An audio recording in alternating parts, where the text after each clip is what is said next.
المكتب التعاوني للدعوة والإرشاد وتوعية الجاليات بأبها. بسم الله الرحمن الرحيم. الحمد لله الذي علم بالقلم، علم الإنسان ما لم يعلم، والصلاة والسلام على من بعثه الله هاديا ومبشرا ونذيرا وداعيا إلى الله بإذنه وسراجا منيرا. أما بعد، نعم سأشدو وفيض الحب يسعفني، أهلا وسهلا لمن للحفل قد حضروا، أهلا ومرحبا بوفد العلم على مائدة العلم، ضيوفا ونعم الوفد، طلابا ونعم الوفد، حاضرين ونعم الوفد، في حفل الوفاء والتكريم في دورة السراج العلمية الأولى. أضاء السراج بتوفيق ذي الجلال والإكرام ليضيء الطريق لطلاب العلم وطالباته في خطى ثابتة ورؤية واضحة متأصلة.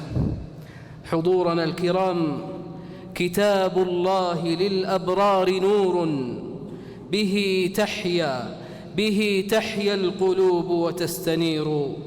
خير ما نبدأ به حفلنا تلاوة للشيخ خالد الرياعي.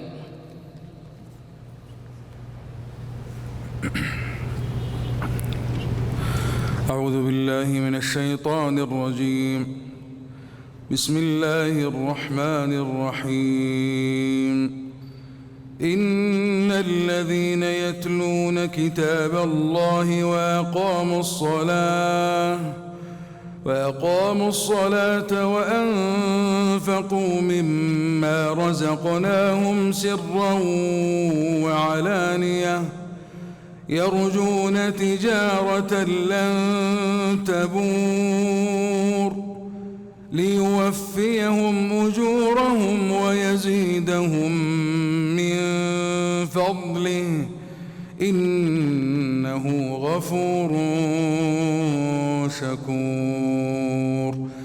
والذي أوحينا إليك من الكتاب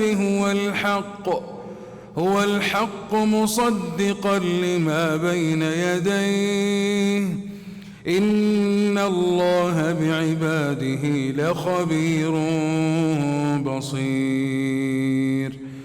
ثم أورثنا الكتاب الذين اصطفينا من عبادنا فمنهم ظالم لنفسه ومنهم مقتصد ومنهم سابق بالخيرات بإذن الله ذلك هو الفضل الكبير.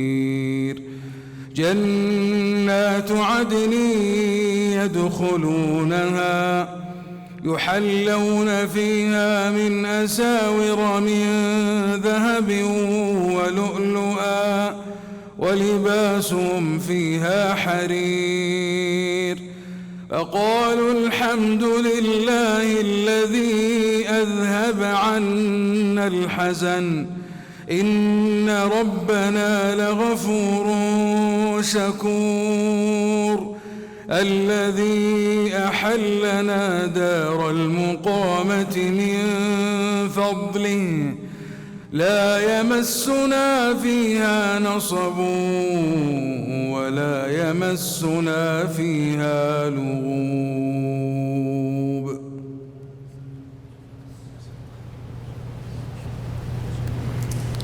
فضيلة مدير عام فرع وزارة الشؤون الإسلامية والدعوة والإرشاد بأبها، فضيلة رئيس مجلس إدارة المكتب التعاوني بأبها، أصحاب الفضيلة، أيها الحفل الكريم. دورة السراج العلمية بالأرقام، عدد المسجلين أكثر من 370 طالباً وطالبة، عدد المنتظمين أكثر من 200 طالب وطالبة، عدد المنتسبات 80 طالبة، عدد ساعات الدورة ما يزيد على 48 ساعة علمية، عدد أيام الدورة 12 يوما، شرح فيها 6 متون من جمع من العلماء المتخصصين في علمي التفسير والعقيدة. أيها الحفل الكريم، لقد مرت دورة السراج العلمية بمراحل عديدة من التخطيط والدراسة المنظمة.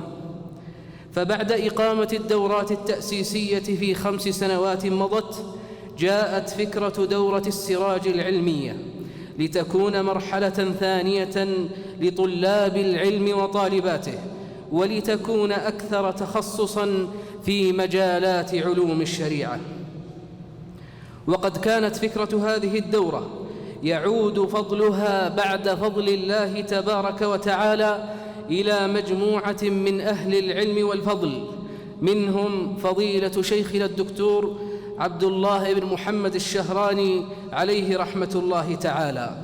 ثم نمت هذه الفكرة وترعرعت على أيدي مجموعة من أعضاء اللجنة العلمية بالمكتب التعاوني بأبها، حتى أعطت ثمارها في سنتها الأولى، فلله الحمد والمنة. وستستمر بإذن الله سبحانه وتعالى لمدة 3 سنوات قادمة بإذن الله سبحانه.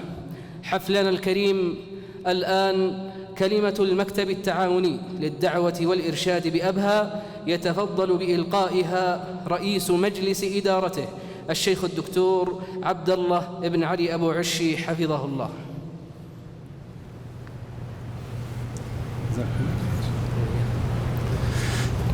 بسم الله الرحمن الرحيم.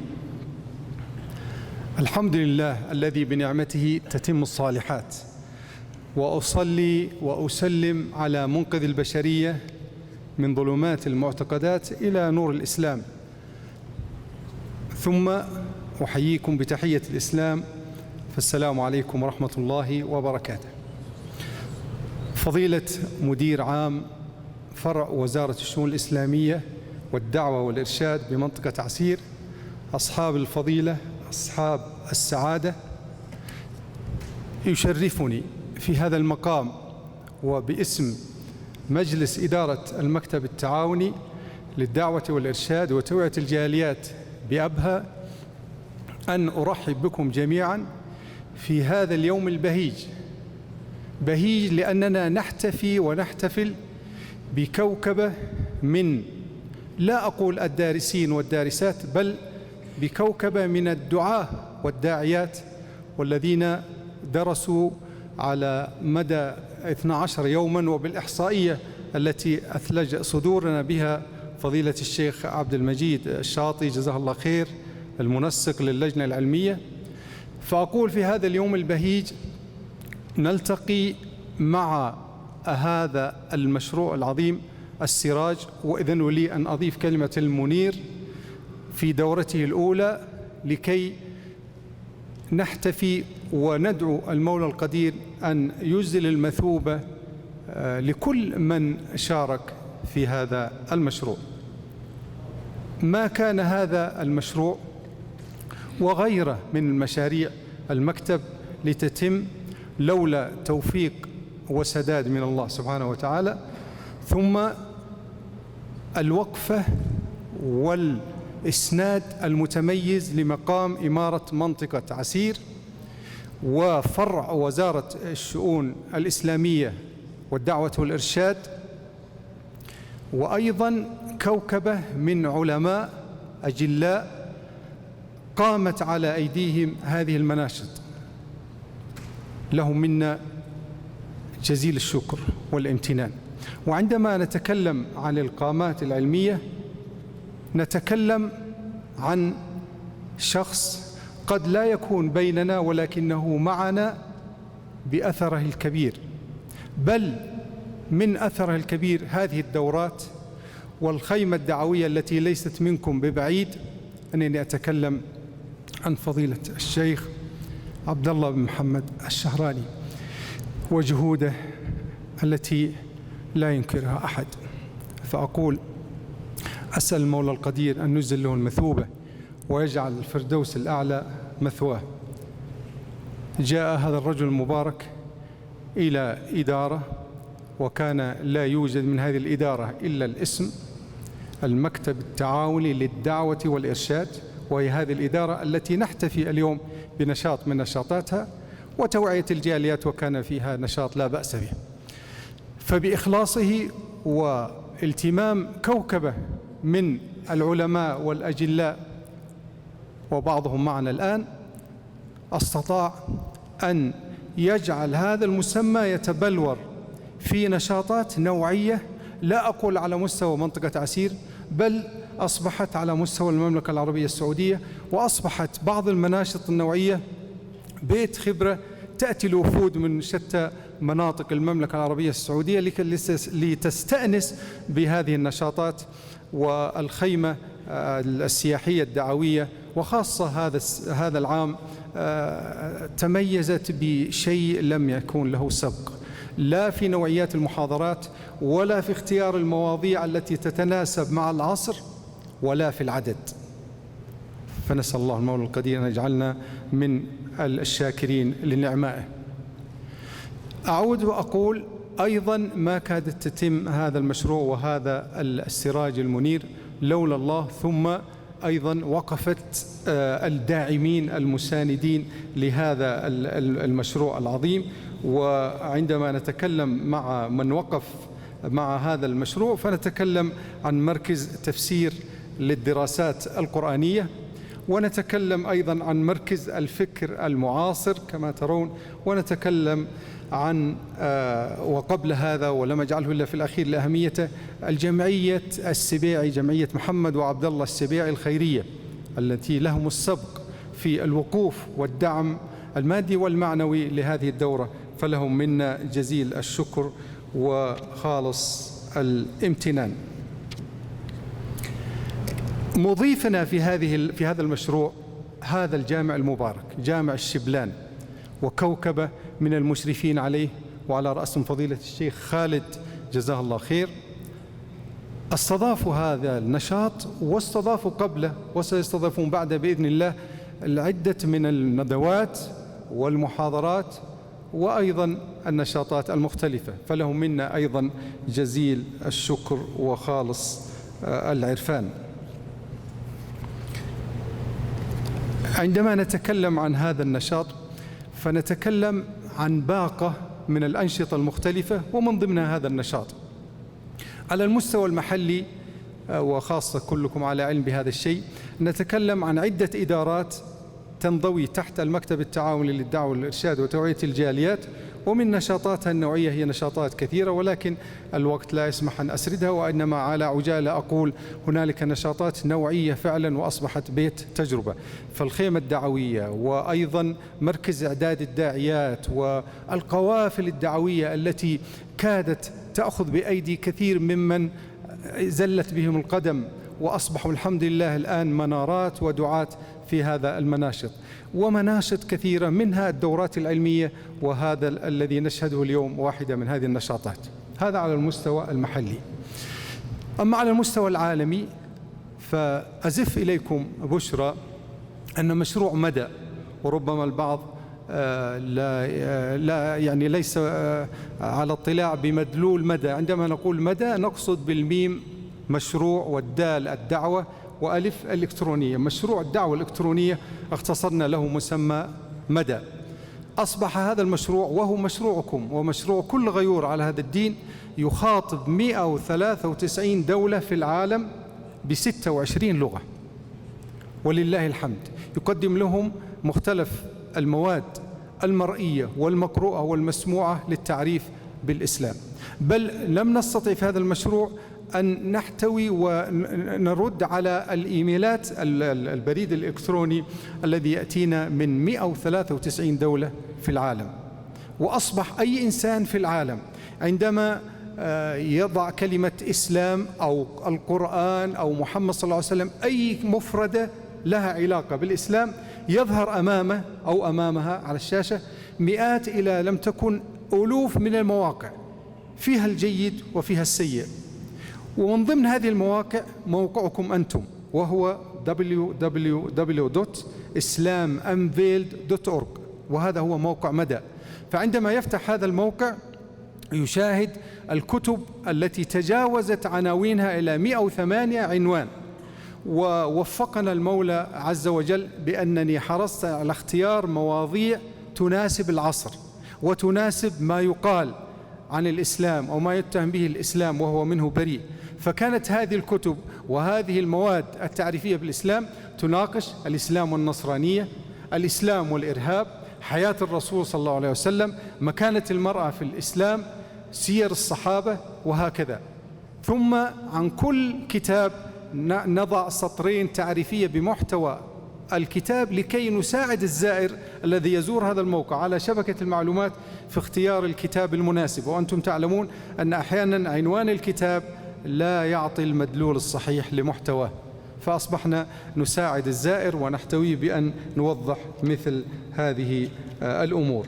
لا أريد أن أطيل عليكم، وإنما أقول في الختام رسالتي لا للدارسين والدارسات بل للدعاة والداعيات. أقول: أخذتم في هذا السراج المنير يعني الحمد لله بعض المعلومات، وأرى أنها ستكون المنطلق لكم. وهذا يذكرني بموقف مر علي في بريطانيا. جئت لأهني أحد الإخوة العرب الذين حصلوا على الدكتوراه من جامعة السوربون في فرنسا في علم الكيمياء، فهنأت وقلت الحمد لله، الآن ربما أنك تضع عصا الاغتراب لتستقر، لأنه كان يدرس في فرنسا. فأذكر كلمته إلى الآن، قال: يا أخ عبد الله، لم أنتهي إلا لأبدأ. عجبتني هذه الكلمة، لم أنتهي، مع أنه حصل على الدكتوراه وفي الكيمياء ومن جامعة السوربون، لم أنتهي إلا لأبدأ.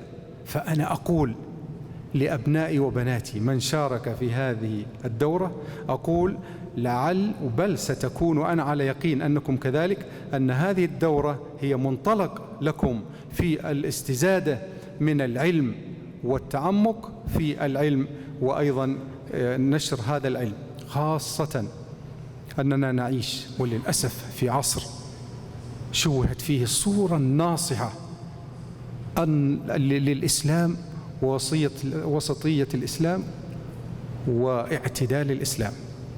ومثل هذه الدورات هي التي تضع الدعاة والداعيات على المسار الصحيح الذي يقدم الإسلام الصحيح، وليس الإسلام المشوه والذي أصبح ولسوء الحظ عند بعض سطحي التفكير والذين لا يأخذون الإسلام من مصادره الأساسية، وإنما يحكمون على الإسلام من بعض الظواهر التي تأتي هنا وهناك، أصبحوا يبتعدون عن الإسلام. وعندما قد تسألني من بعض الصعوبات التي قد تواجه بعض الدعاة، فأقول تصرفات بعض المسلمين، وللأسف أقولها بكل حزن. فتأتي هذه الدورات ومثلها لكي تضع من يريد العلم على المسار الصحيح ليقدم ويمثل الإسلام الصحيح. في الختام أختتم وأقول باختصار أن أبنائنا وبناتنا من شاركوا في هذا المشروع قد حصلوا على السراج المنير وسلم لهم السراج المنير. نسأل الله أن يهدي بهم مع هذا السراج ولهم الكثير إلى مختلف المعارف، وأن آخر دعوانا أن الحمد لله رب العالمين.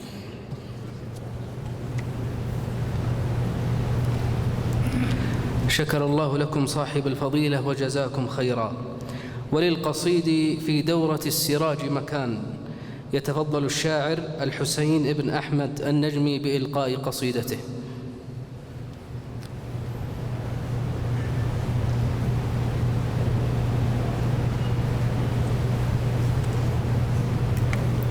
بسم الله الرحمن الرحيم. الحمد لله رب العالمين، والصلاة والسلام على خير خلق الله أجمعين، سيدنا ونبينا وحبيبنا وقرة أعيننا وشفيعنا بإذن الله محمد وعلى آله وصحبه أجمعين. أسعد الله مساءكم بكل خير، وأسأل الله سبحانه وتعالى أن يوفقنا جميعا للخير، وأسأل الله سبحانه وتعالى أن أكون وكل شاعر وشاعرة ممن استثناهم الله سبحانه وتعالى في قوله تعالى: إلا الذين آمنوا وعملوا الصالحات وذكروا الله كثيرا وانتصروا من بعد ما ظلموا، وسيعلم الذين ظلموا أي منقلب ينقلبون. المشايخ الأكارم، الحفل الكريم، السلام عليكم ورحمة الله وبركاته.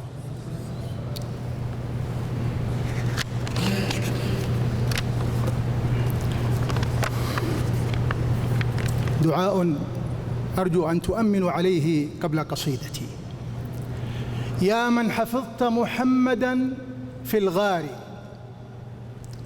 وحفظت إبراهيم رهن النار، وحفظت يونس في غياهب ظلمة في بطن حوت في عميق بحار، احفظ بلادي من بها أغلى الثرى، بلد النبي وصحبه الأبرار، اللهم صل وسلم عليه ورضي الله عنه، وجوار كعبته ومهبط وحيه، أنعم به شرفا وخير جواري، وجزيرة العرب الأكارم مجدهم، عبق كروض مزهر معطار، أهل الشهامة والبطولة دارهم خير الديار، وأشرف الأقطار، رب البرية قد تخير منهم خير الخليقة أجمل الأقمار، صلى الله عليه وسلم.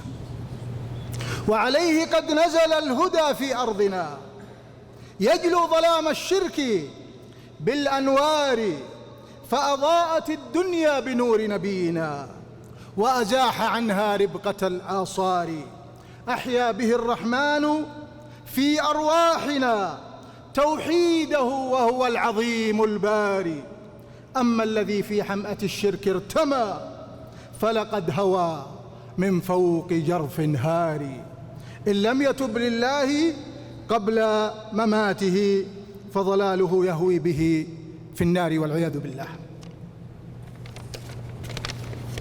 دورة العلم السراج المنير كما ذكر الشيخ.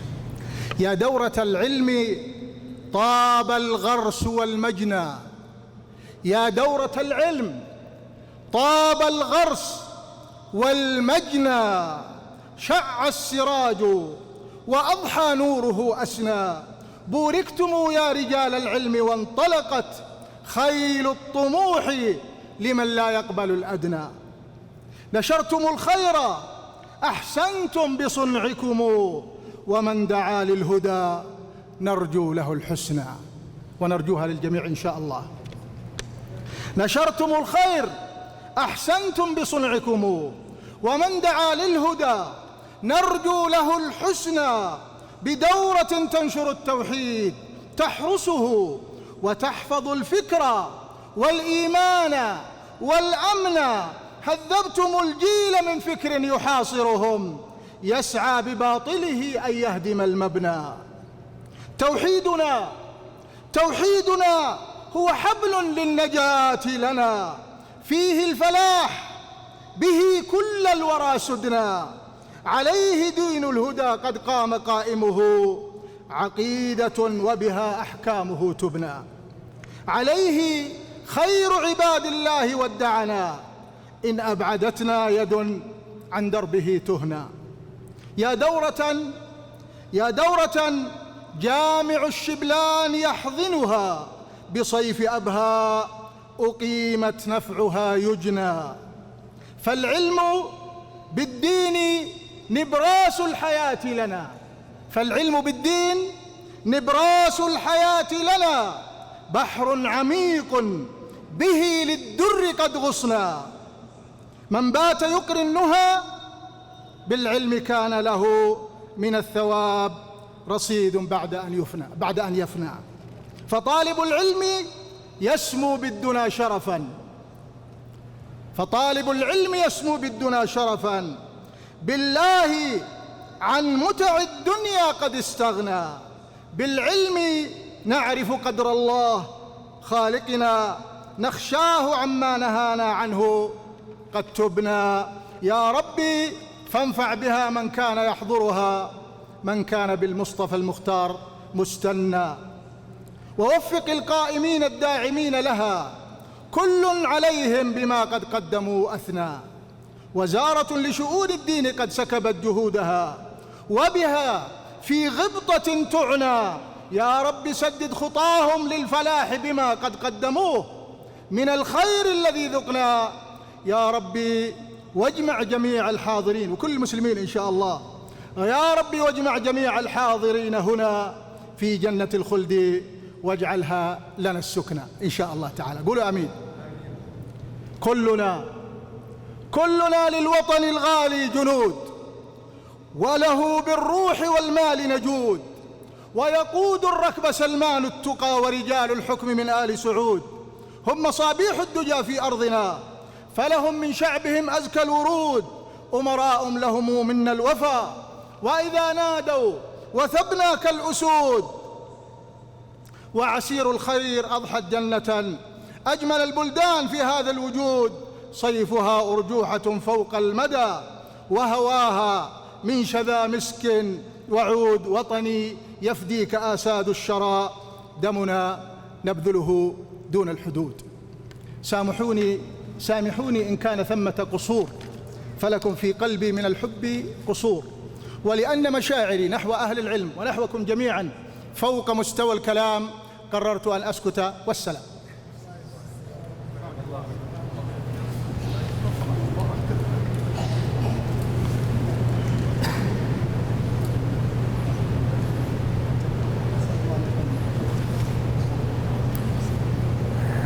لا فض فوك يا عاشق الفل وجزاك الله خيرا. علماؤنا سراج دعوتنا وضياء مسيرتنا، فهم المصابيح التي نسري بها إن داهمتنا ليلة ظلماء، وهم الغياث لنا بكل ملمة، ولهم أجيبوا أيها العقلاء. قد جعلنا ختام حفلنا كلمة مباركة هي مسك الختام وعطر المكان، مع ضيفنا فضيلة الشيخ الدكتور حجر بن سالم العماري، مدير عام فرع وزارة الشؤون الإسلامية والدعوة والإرشاد بعسير، فليتفضل مشكورا.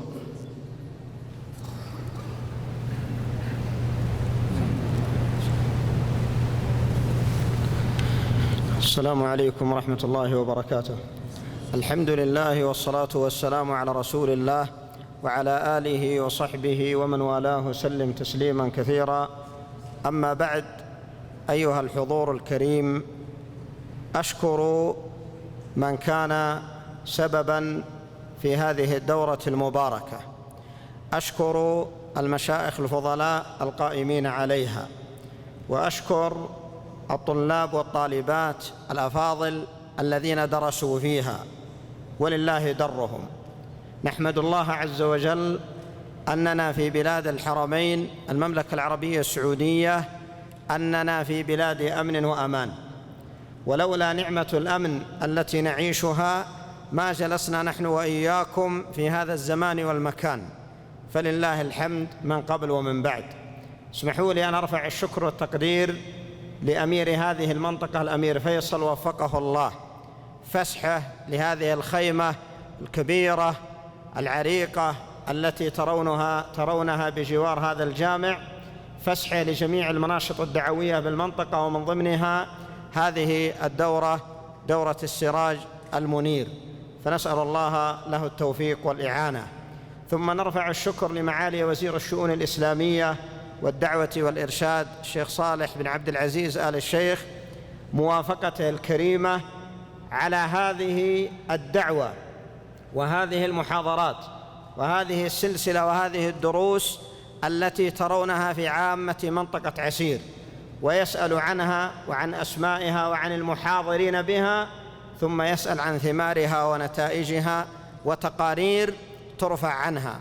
فجزاه الله خير على اتساع صدره وعلى سعة علمه وعلى زيادة حرصه على العلم وأهله. أنا لم أقف هنا لأضيف شيئا على ما قاله الأخوة، ولم يبلغونني أصلا أن لي شيء في البرنامج إلا الاستضافة والتشريف، لكنني أقف هنا لأشكركم جميعا، وأسأل الله عز وجل لكم التوفيق والإخلاص، وأسأل الله أن يرزقنا الصدق والإخلاص والقبول، إن ربي على كل شيء قدير. ثم أشكر الرعاة الأفاضل، المؤسسات والجمعيات التي دعمت هذه الدورة العلمية، وجميع الباذلين فيها والحاضرين سواء الملقين أو المتلقين. شكري لكم جميعا، والسلام عليكم ورحمة الله وبركاته.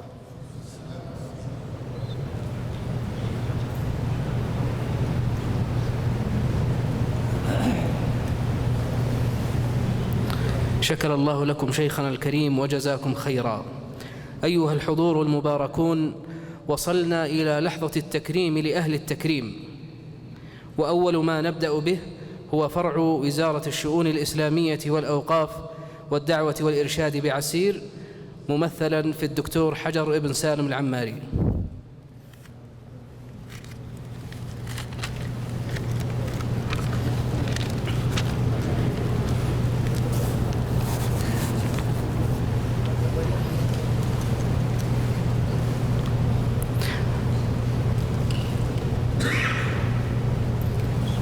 ثم نثني بشركاء نجاحنا في دورة السراج العلمية الأولى، وهم مؤسسة محمد وعبد الله السبيع الخيرية،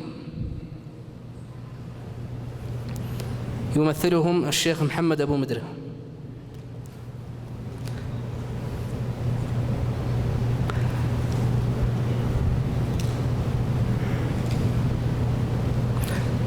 مركز تفسير للدراسات القرآنية، يتسلمها ممثل المركز فضيلة الشيخ الدكتور محمد بن جابر القحطاني.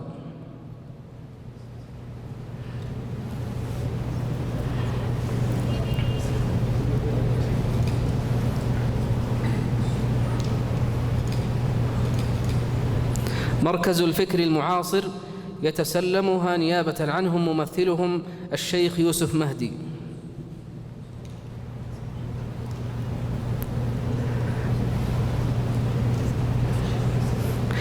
مدير إدارة الدعوة والإرشاد بالمكتب التعاوني بأبها فضيلة الشيخ فايز بن عوضة الأسمري.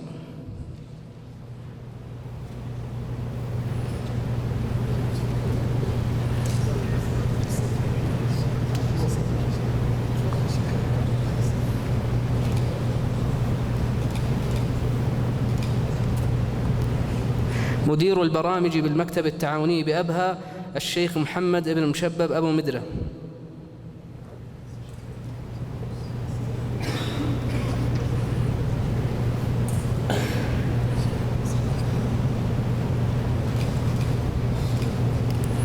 وكذلك من شركاء نجاحنا فضيلة الشيخ الدكتور محمد بن جابر القحطاني.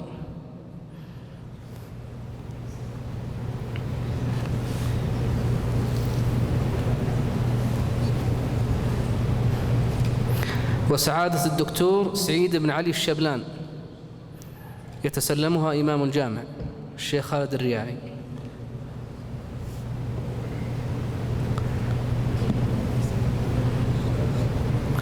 وسعادة الأستاذ سعد العسيري مالك مطاعم ولائم عسير.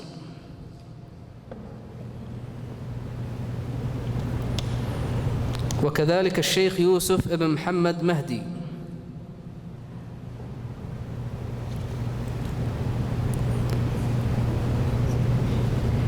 والشيخ طلال بن عبده الريمي.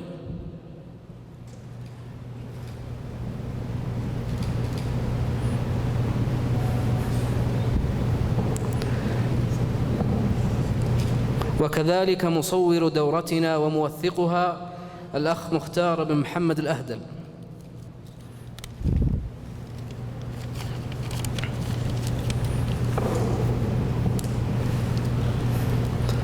وكذلك الأخ عبد الرحمن المساعد في خدمة طلاب العلم.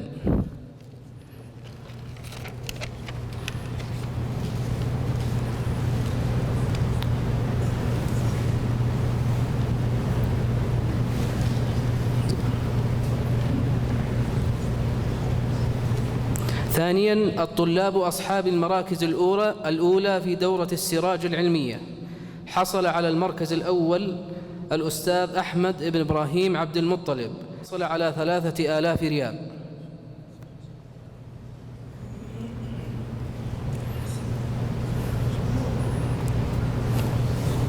المركز الثاني أحمد وحيد علوان، حصل على 2000 ريال.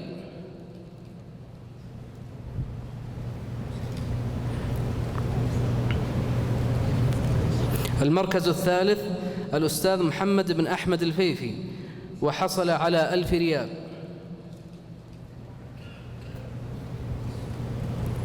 المركز الرابع محمد بن حضرم آل مسعود، وحصل على شهادة معتمدة ومجموعة من الكتب العلمية القيمة.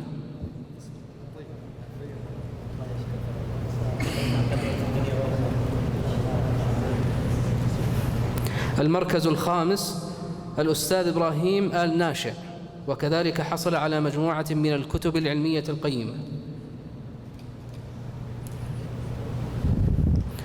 المركز السادس الأستاذ عبد الباري بن ناصر عسيري، وكذلك حصل على مجموعة من الكتب العلمية.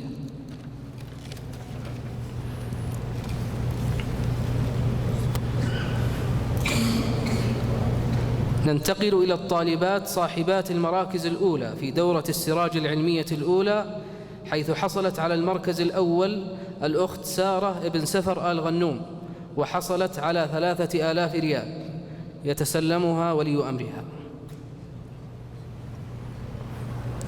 المركز الثاني الأخت عائشة بنت محمد السعدي، وحصلت على 2000 ريال.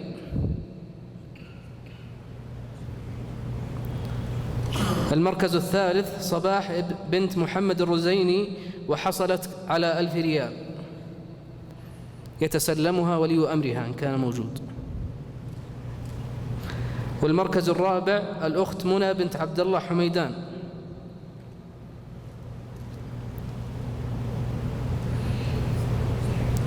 المركز الخامس الأخت سارة مداوي آل جابر،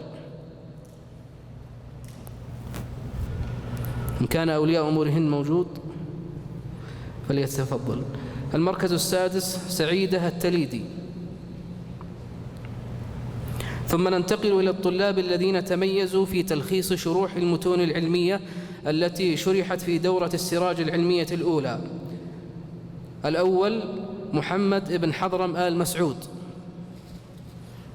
وحصل على تفسير التحرير والتنوير.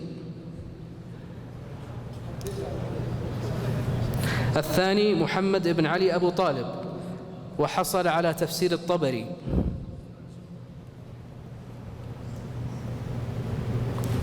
الثالث عبد الرحيم بن موسى مشطى، وحصل على مجموعة من الكتب العلمية.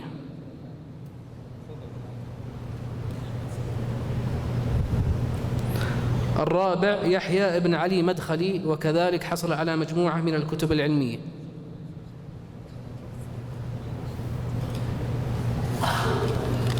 وأخيراً أحمد بن سالم النسي، وكذلك حصل على مجموعة من الكتب العلمية. وأخيراً نتقدم بتكريم رئيس مجلس إدارة المكتب التعاوني بأبها الشيخ عبد الله بن علي أبو عشي حفظه الله.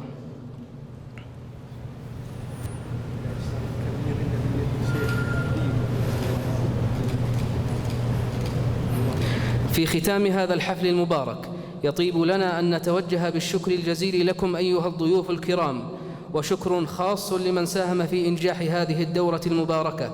نسأل الله أن يبارك في الجهود وأن يسدد الخطى. ها